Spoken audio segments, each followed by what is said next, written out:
Ads లేకుండా latest episode చూడండి. How are you baby?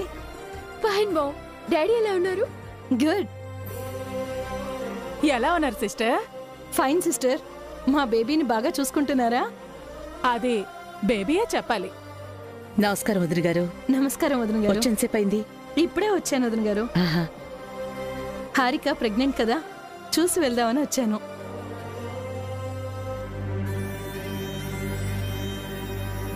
మనవే అనుకుంటే మీ అమ్మ మనల్నే మించిపోయింది. అందుకేగా స్వామీజీ దగ్గర మనల్ని సేవ్ చేసింది. అన్నయ్య గారు రాలేదా? ఆయనకి ఆఫీస్లో మీటింగ్ ఉందని రాలేదు. డాక్టర్ నా దగ్గర ఉన్నప్పుడే నాకు స్పృహ రావటం మంచిదైందక్క. లేదంటే నేను ప్రెగ్నెంట్నని అందరికీ చెప్పుండేది. పెద్ద గొడవ అయ్యి ఉండేది. అవును వసు, నేను అదే భయపడ్డాను. దేవుడి దయ వల్ల నిజం బయటపడలేదు.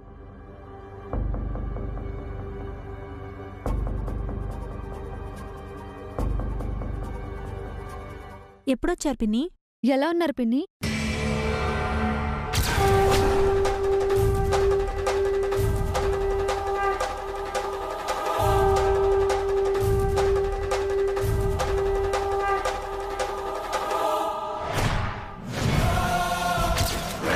నేను బానే ఉన్నాను.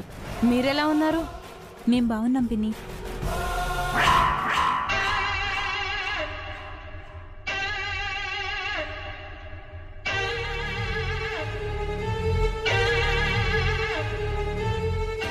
ఉసై వసు, ఆ రోజు నువ్వు నన్ను ఇన్సల్ట్ చేసావు కదా, ఈ రోజు నిన్ను ఎలా అవమానిస్తానో చూడు. రివెంజ్ తీర్చుకుంటాను. వసు, హారిక కన్సీవ్ అయిందని నీకు తెలుసా? తెలుసు పిన్ని. చాలా హ్యాపీగా ఉంది. కానీ నాకు బాధగా ఉంది.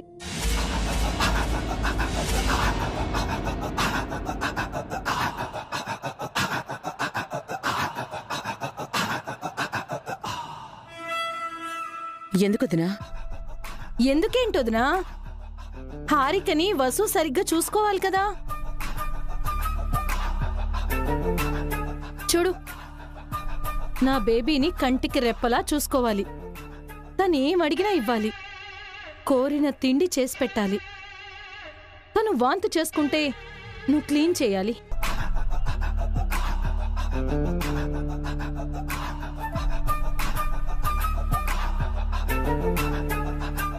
దగ్గరుండి ఒక పని మనిషిలా సేవ చేయాలి. అర్థమైందా? పని మనిషిలా పనులు చేయాలి.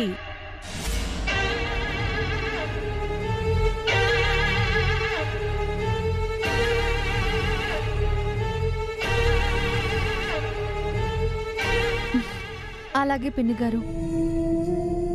హారిక మీకు కూతురైతే నాకు చెల్లెలు.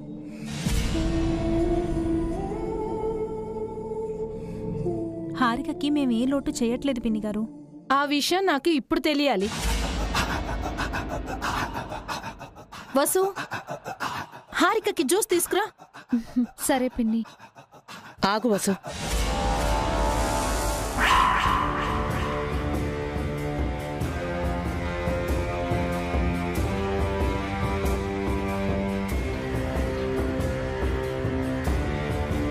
ఇదివరకే మీకు చెప్పాను వదిన గారు, ఇది మీ ఇల్లు కాదు. వసు మీ పని మనిషి కాదు, నా ఇల్లు.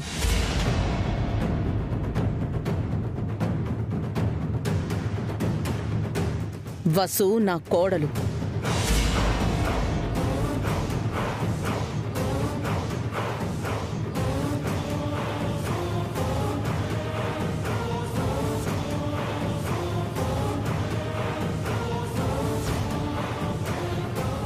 అది కాదనా? ఈ ఇంట్లో పావని హారికలు ఎలా కోడళ్ళు, వసు కూడా అలాంటి కోడలే.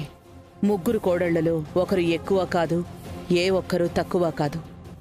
నాకు ముగ్గురు ఒక్కటే.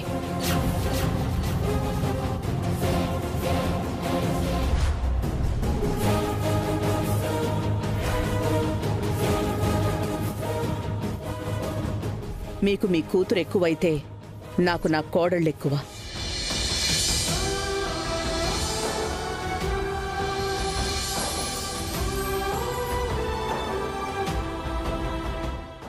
అంటే హారిక కడుపుతో ఉంది కదా అని. ఆ విషయం మాకు తెలుసు. మీకంటే ముందు మేమే హారికని చాలా బాగా చూసుకుంటున్నాం. హారికకి సేవలు చెయ్యమని చెప్పడానికి మీరెవరు? వసుకి ఆర్డర్ వేసే అధికారం మీకెక్కడిది?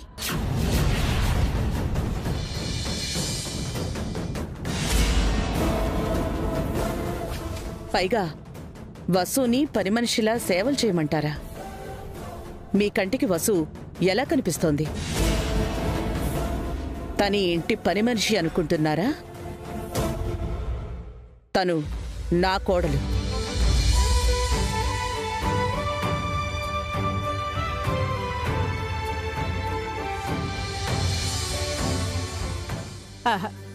పొరపాటున అన్నదిలే వదినా, వదిలే.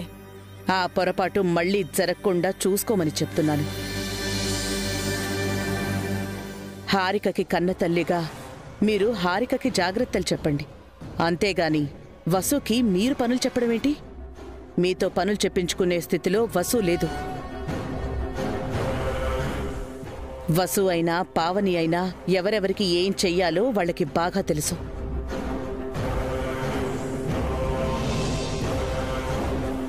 ఇంకొకసారి మీరిలా నా కోడళ్ళ గురించి చీప్గా మాట్లాడకండి. మీరు వియ్యపురాలు గనక గౌరవించి చెప్తున్నాను. నా కోడళ్ల గౌరవానికి భంగం కలిగినా, ఎవరు మాట్లాడినా, వాళ్ళని అవమానించేలా ఎవరు ప్రవర్తించినా నేను సహించను, భరించను.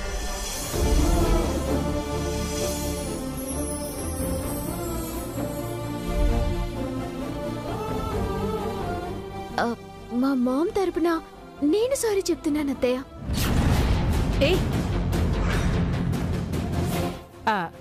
కడుపుతో ఉన్న కూతుర్ని చూడటానికి వచ్చింది వదినా. ఇంతటితో ఈ గొడవ వదిలే.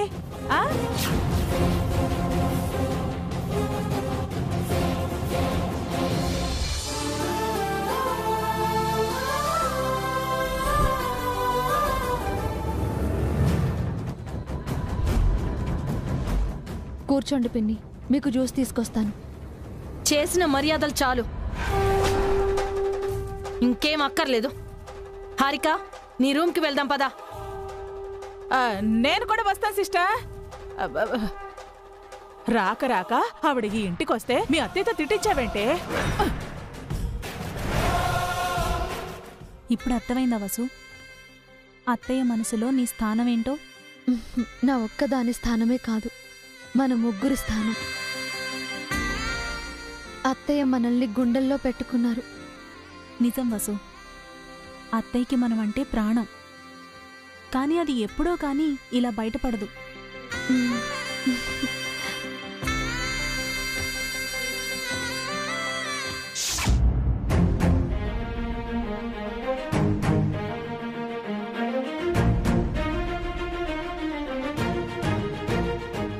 ఏంటి బన్నీ పాట్ తీసుకొచ్చు? ఇది చాలా మహిమగల పాట్ సార్. మా మమ్మీ వాళ్ళు ఒక స్వామీజీ దగ్గర నుంచి తీసుకొచ్చారు. ఏంటి దీని స్పెషల్? ఈ పాట్ కి ఒక మ్యాజికల్ బ్లాక్ పెయింట్ వేసింది సార్. ఏ తప్పు చెయ్యని వాళ్ళు పాట్ ని టచ్ చేస్తే ఆ పెయింట్ చేతులకు అంటుకుంటుంది. తప్పు చేసిన వాళ్ళు టచ్ చేస్తే అంటుకోదు. రియల్లీ? Yes ma'am. ఈ పాట్ తో షీల్డ్ తీసిన వాళ్ళెవరో ప్రూవ్ చేస్తాను. పాట్ ని క్లాస్ రూమ్ లో పెడతాను. 1 by 1 లోపలికి వెళ్ళి పాట్ ని టచ్ చేసి రావాలి. ఎవరైతే షీల్డ్ తీసారో వాళ్ళ చేతులకి పెయింట్ అంటుకోదు. తీయన్ వారి చేతులకి పెయింట్ అంటుకుంటుంది. అలా షీల్డ్ ఎవరు తీసారో కనిపెట్టొచ్చు సార్. ఓకే బన్నీ, అలాగే చేద్దాం. తీసుకెళ్ళి లోపల పెట్టు. Okay sir.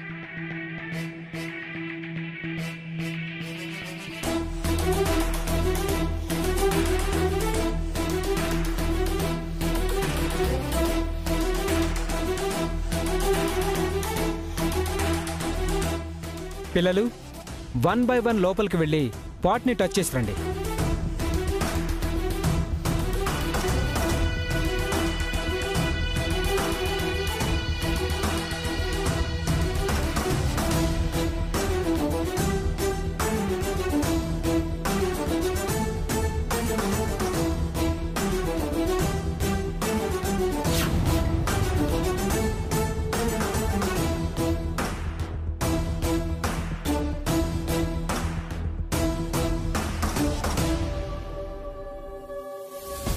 చరణ్, నువ్వు వెళ్ళు.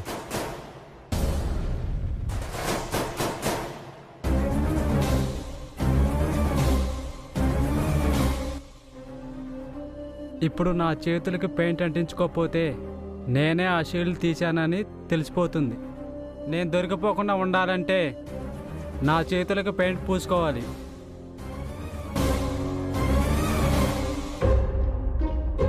ఇప్పుడు దొరుకుతావురా, నన్నే దొంగని చేస్తావా?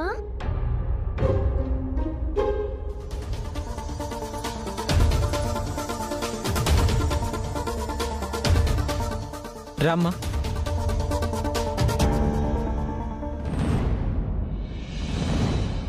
పిల్లలు, ఇప్పుడు మీ అందరి చేతులు చూపించండి. 1 minute సార్, స్మాల్ చేంజ్. ఏంటి బన్నీ? షీల్డ్ దొంగ ఎవరో కనిపెట్టడం కోసం చిన్న అబద్ధం చెప్పాను.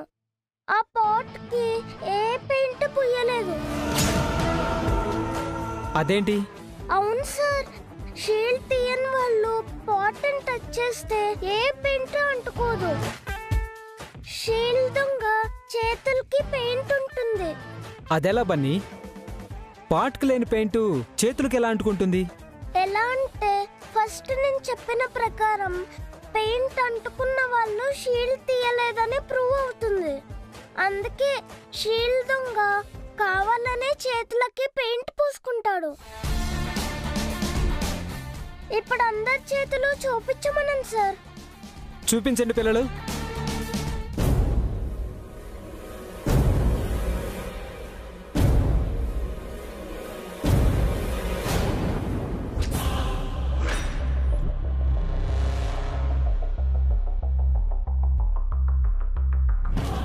నీ హ్యాండ్స్ చూపించరం. కమాన్ చరణ్, చూపించు.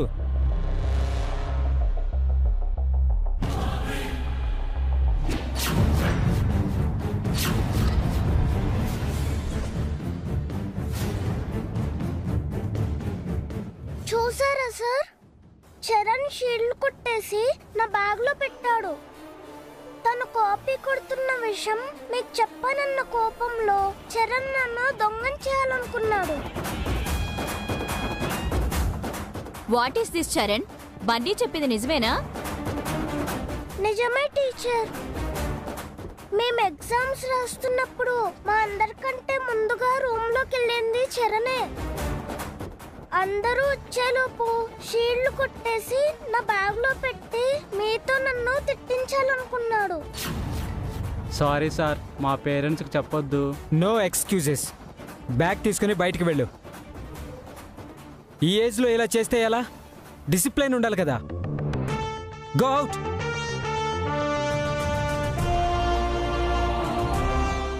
అదే బన్నీతో పెట్టుకుంటావా?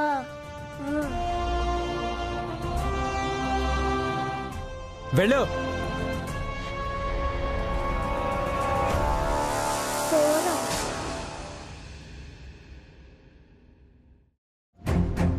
Very good Bunny. నీ గురించి తెలుసుకోడా నిన్ను అనుమానించాను. I'm sorry. It's okay sir. అవును, ఈ పాట తాట ఎలా వచ్చింది? నా చిన్నప్పుడు మా మమ్మీ ఇలాంటి స్టోరీస్ చెప్పేది సార్. అలాగే చరణ్ని పట్టుకున్నాను. Wonderful. Thanks to your mummy. పిల్లలు, క్లాస్కి వెళ్ళండి. వెళ్ళండి, అందరూ వెళ్ళండి.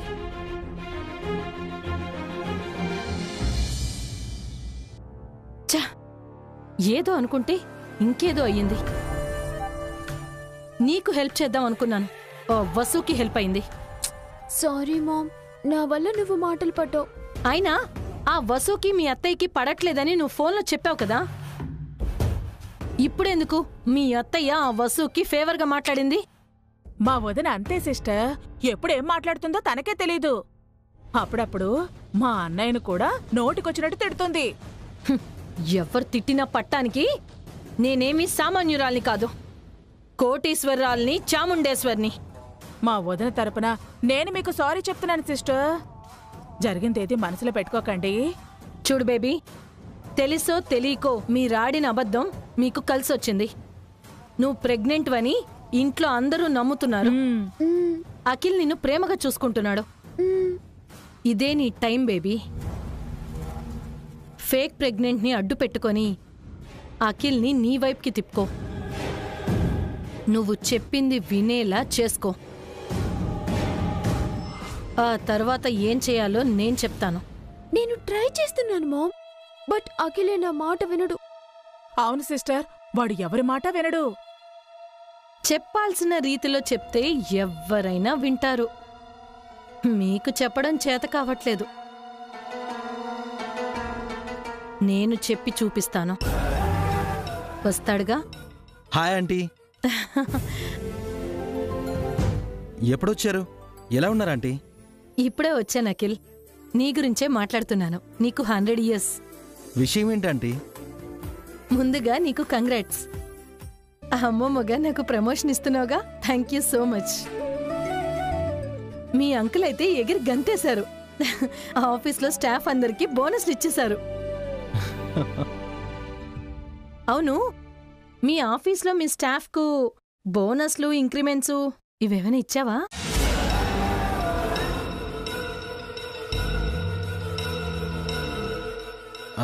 లేదంటీ. అట్లీస్ట్ స్వీట్స్ అయినా పంచావా?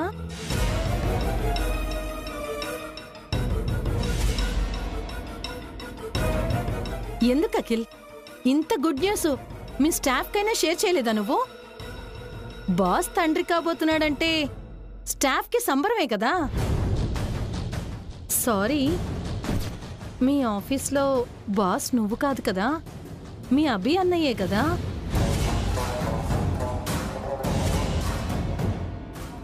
సారీ అఖిల్.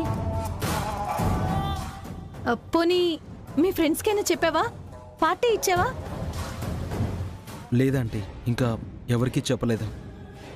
అర్థమైంది అఖిల్. స్టాఫ్కి బోనస్లు ఇవ్వాలన్నా, ఫ్రెండ్స్కి పార్టీలు ఇవ్వాలన్నా నీ దగ్గర మనీ ఉండాలి. నీకంటూ ఓన్ ఇన్కమ్ లేదు కాబట్టి మీ అన్నయ్యని అడగాలి, లేదా నన్ను అడగాలి. నువ్వు ఎవరిని అడగలేవు. నీకు ఇబ్బందిగా లేదా అఖిల్? నీ లైఫ్లో బెస్ట్ మూమెంట్ని నువ్వు ఎవరితో షేర్ చేసుకోకపోవడం నీకు కష్టంగా అనిపించటం లేదా? నాకు అసలు ఆలోచనే రాలేదు. కరెక్టే, నీకు ఆలోచన రాదు. ఎందుకంటే ఆదాయం లేదు కాబట్టి.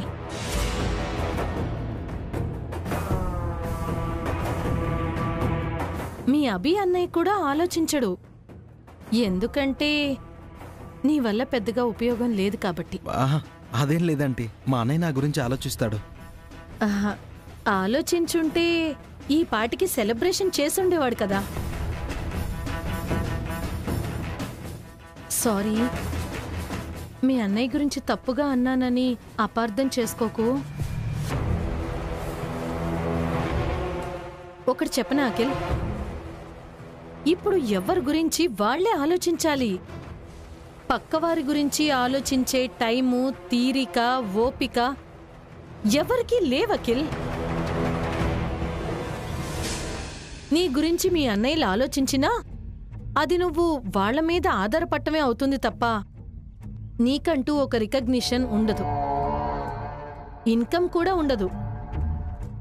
మనీ లేకుండా ఈ ప్రపంచంలో ఏమీ చేయలేం అఖిల్. ఇప్పుడు నువ్వు మీ అన్నయ్యల కింద వర్క్ చేస్తున్నావు. నీకేం కావాలన్నా వాళ్ళని అడిగి తీసుకుంటున్నావు. రేపు నీకు పిల్లలు పుడతారు, వాళ్ళ ఖర్చుల కోసం కూడా మీ అన్నయ్యల దగ్గర చెయ్యి చాచాలా? అప్పుడు నీ పిల్లలు నీ గురించి ఏమనుకుంటారు అఖిల్? నువ్వు ఏమీ చేతకానివాడివని, అసమర్థుడవని అనుకుంటారు.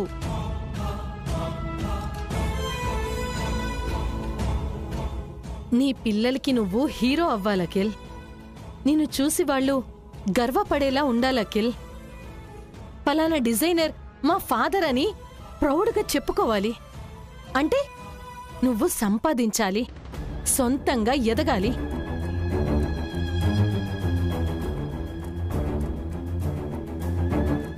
ఆలోచించకిల్. Sure aunty, I'll try my level best. ఇదంతా నీకోసం, హారిక కోసం, ముఖ్యంగా నీ పిల్లల కోసం చెప్తున్నాను అఖిల్.